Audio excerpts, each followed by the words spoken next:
بسم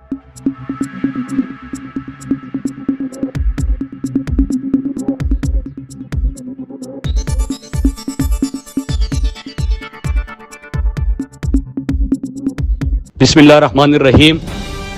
آپ سب کو پتہ ہے کہ یہ کسی محاذ پہ عمران خان کا مقابلہ نہیں کر سکتے، لہٰذا پاکستان کے کپتان عمران خان کی گرفتاری کا فیصلہ ہو چکا ہے۔ لاہور میں جتنے کارکنان موجود ہیں وہ فوری طور پہ زمان پارک پہنچے، اور باقی پاکستان کے کارکنان کو میں بتانا چاہتا ہوں کہ آپ سب کو پتہ ہے کہ آپ کی کیا ذمہ داری ہے۔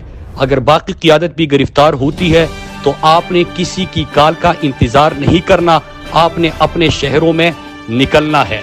میں پوری پاکستانی قوم کو بتانا چاہتا ہوں کہ پاکستان کی خودداری کے لیے، عالم اسلام کی ترجمانی کے لیے، اپنے غریب عوام کے مستقبل کے لیے اور پاکستان کے بہتر مستقبل کے لیے عمران خان کھڑے رہے۔ عمران خان آپ کے لیے کھڑے رہے۔ کیا آپ اپنے کپتان کے لیے کھڑے رہو گے؟ اپنے حق کے لیے اور حقیقی آزادی کے لیے سب باہر نکلو۔